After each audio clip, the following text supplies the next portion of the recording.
Welcome to our channel Sai Amritavani. Om Sairam. Sai బిడ్డలందరికీ నమస్కారం అండి. ఈరోజు బాబాగారు మనకి అందిస్తున్న సందేశం గురించి తెలియజేస్తున్నాను. సంతోషించు తల్లి, నువ్వు ఎదురు చూసే శుభవార్త వినబోతున్నావు. త్వరలోనే షిరిడీకి రాబోతున్నావు. అక్కడ నువ్వు నన్ను ప్రత్యక్షంగా కలుసుకుంటావు. నీ కోసం నేను ఎదురు చూస్తూ ఉంటాను. ప్రతి ఒక్కరి ఐశ్వర్యానికి కారకుడు ఈశ్వరుడే తల్లి. ఐశ్వర్యానికి కారకుడు పరమేశ్వరుడే. ఈశ్వరానుగ్రహంతో ఐశ్వర్యం పొందిన కుబేరుడికి ఒకసారి తానే ధనవంతుడనే అహంకారం కలిగింది. అందువల్ల దేవతలందరికీ మంచి విందు భోజనం ఏర్పాటు చేసి తన యొక్క గొప్పతనాన్ని చాటుకోవాలని తలచాడు కుబేరుడు. దేవతలందరినీ ఆహ్వానించి శివపార్వతులను ఆహ్వానించటానికి కైలాసానికి వెళ్ళాడు. శివుడు కొండల్లో ఉంటాడు. ఒక ఇల్లు కూడా ఉండదు. నా ఇంటిని చూసి శివుడు ఆశ్చర్యపోతాడు. ఎంత బాగుందో అంటూ పొగుడుతాడు. అప్పుడు దేవతల్లో నా కీర్తి పెరుగుతుందనే ఆలోచనలతో కైలాసం చేరుకున్నాడు. శివుడు సర్వంతర్యామి. ఎవరెవరు ఎప్పుడెప్పుడు ఏమనుకుంటున్నారో అన్నీ తెలుసుకోగలడు. కుబేరుడు అహాన్ని పసిగట్టాడు పరమేశ్వరుడు. పార్వతీదేవి కూడా కుబేరుడి పథకాన్ని అర్థం చేసుకుంది. కుబేరుడు వచ్చేసరికి శివపార్వతులు మాట్లాడుకుంటున్నట్లు నటించారు. కుబేరుడు వచ్చి, మహాదేవా, మీరు పార్వతీదేవి కలిసి మా ఇంట్లో నిర్వహించే విందు భోజనానికి తప్పక రావాలి అన్నాడు. శివుడు తనకు కుదరదన్నాడు. భర్త రాకుండా తాను కూడా రానన్నది పార్వతీదేవి. ఇంతలో వినాయకుడు కైలాసానికి వచ్చాడు. వస్తూనే, అమ్మా, ఆకలేస్తుంది, ఏదైనా ఉంటే పెట్టు అన్నాడు గణపతి. పార్వతీదేవి గణపతి వైపు కనుసైగ చేసి, కుబేరా, మా గణపతి మీ ఇంటికి విందుకు వస్తాడు అనగా శివుడు, అవునవును, గణపతికి విందు భోజనం అంటే మహా ఇష్టం, మా బదులుగా గణపతిని తీసుకెళ్ళు అన్నాడు పరమశివుడు. హా, ఈ ఏనుగు ముఖమున్న పసిపిల్లవాడా నా ఇంటికి విందుకొచ్చేది, ఎంత తింటాడులే అనుకుంటూ గణపతిని తీసుకుని అలకాపురిలో ఉన్న తన భవనంలోకి తీసుకెళ్ళి తన భవనంలో ఉన్న సౌకర్యాలను, ఇతర సంపదలను చూపించసాగాడు. ఇవన్నీ వ్యర్థం, త్వరగా ఆహారం పెట్టండి అని గణపతి అనగా కుబేరుడు భోజనం సిద్ధం చేయవలసిందిగా అక్కడున్న పనివారికి ఆజ్ఞ చేశాడు. వెంటనే బంగారు కంచం పెట్టి రకరకాల తీపి పదార్థాలు, పానీయాలు, కూరలు, పండ్లు గణపతికి వడ్డించారు.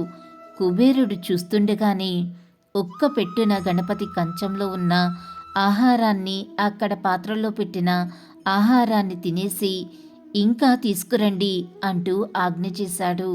సేవకులు వంటశాలలో ఉన్న ఆహారం మొత్తాన్ని తీసుకువచ్చి గణపతికి వడ్డించారు. అయినా గణపతి ఆకలి ఇసమంతైనా తగ్గలేదే, కడుపు నిండలేదు. ఇంకా కావాలి అంటూ గణపతి అడిగాడు. వంటవారికి ఆహారం వండటం, గణపతికి వడ్డించడమే పనైపోయింది. కాసేపటికి కుబేరుడి యొక్క వంటశాల మొత్తం ఖాళీ అయిపోయింది. విషయం కుబేరునికి తెలిసింది. తన సంపద మొత్తం తరిగిపోతుంది, కానీ గణపతి కడుపు నిండటం లేదు. ఏం చేయాలో అర్థం కాలేదు. ఇంతలో గణపతి యొక్క ఆగ్రహంతో ఊగిపోతూ కుబేరుణ్ణి పిలిచి, నీ ఇంటికి విందుకు రమ్మని నాకు ఆహారం పెట్టకుండా అవమానిస్తున్నావు అంటూ పలికాడు. కుబేరుడికి అసలు విషయం అర్థమయ్యింది.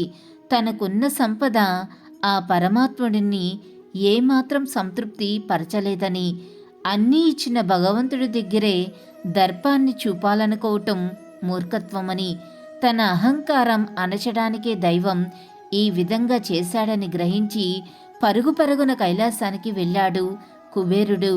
శివ, శంకర, నీవే దిక్కు, ధనానికి నన్ను నీవే అధిపతిని చేశావని మరచి అహంకారంతో ప్రవర్తించాను. అందుకు ప్రతిగా గణపతి నా సంపద మొత్తాన్ని ఖాళీ చేసి అన్నీ ఇచ్చిన భగవంతుడే అహంకరించిన వారి సర్వ సంపదలు తీసివేస్తాడని నిరూపించాడు. మీ బిడ్డడైన గణపతి యొక్క ఆకలి తీర్చలేకపోతున్నాను, ఏదైనా మార్గం చూపించండి అని అన్నాడు. అప్పుడు శివుడు, కుబేరా, నీవు ఇంతసేపు అహంకారంతో గణపతికి భోజనం పెట్టావు, అందుకే గణపతి సంతృప్తి చెందలేదు. గణపతికి కావలసింది భక్తి మాత్రమే. నీకు ఎంత ఉన్నది అతనికి అనవసరం. నీవు ఎంత భక్తితో సమర్పించావన్నది మాత్రమే గణపతి చూస్తాడు. ఇదిగో ఈ గుప్పిడి బియ్యం తీసుకుని నీ అహంకారమును విడిచి చేసిన తప్పుని ఒప్పుకుని పరమభక్తితో గణపతికి స్మరించు అన్నాడు. కుబేరుడు ఆ గుప్పెడి బియ్యాన్ని ఉడికించి గణపతికి భక్తితో సమర్పించాడు. ఆ గుప్పిడి బియ్యం తినగానే గణపతికి కడుపు నిండి త్రేన్పులు వచ్చాయి. గణపతి సంతృప్తి చెందాడు.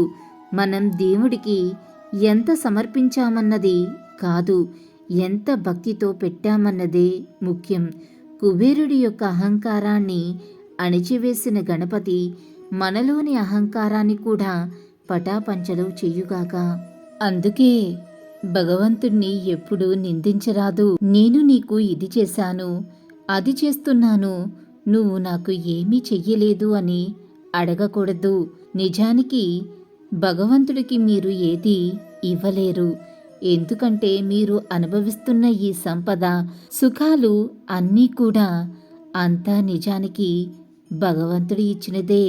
ఆయిందే ఆయనకి పెట్టి నేను అది చేశాను, ఇది చేశాను, నువ్వు మాకు ఏదీ చెయ్యలేదు అని అంటం తప్పే అవుతుంది.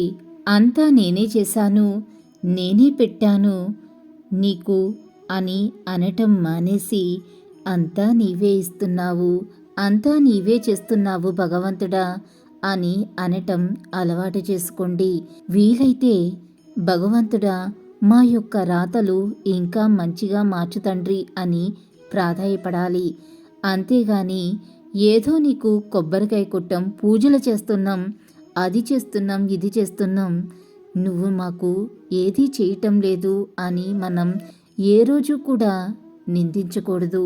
ఎందుకంటే ఈ ప్రపంచంలో ప్రతిదీ కూడా ఇస్తున్నది భగవంతుడు మాత్రమే అని గుర్తించి కృతజ్ఞతా భావంతో ఉండాలే తప్ప అప్పుడే అన్నీ భగవంతుడు మనకి ఇస్తాడు. కాదు కూడదు అని అహంకారంతో ఉంటూ ఆ నగలు చేయించం, ఈ నగలు చేయించం, ఎన్ని పూజలు చేసాం, ఆ ప్రసాదం పెట్టాం, నేను చేసినట్టు భగవంతుడికి ఇంకా ఎవ్వరూ కూడా ఇలా చెయ్యలేరు అనే దర్పం, అహంకారం కనుక చూపిస్తే ఉన్న సంపదనంతా పోగొట్టుకోవలసి వస్తుంది. అన్నీ కూడా కుబేరుడికి తీసినట్టుగా మనకు కూడా తీసివేస్తాడు. అందుకే నిమిత్త మాత్రమైన మానవులమైన మనకు అహంకారం దేవుడి ముందు మనకు పనికిరాదు. అల్లా మాలిక్, అల్లా అచ్చా కరేగా. ఓం సాయిరామ్. ఇలాగే బాబాగారి సందేశం రోజు వినాలి అనుకుంటే మన ఛానల్ని సబ్స్క్రైబ్ చేసుకుని సపోర్ట్ చేయండి. అంతవరకు సర్వే జన సుఖినో భవంతు. Thanks for watching.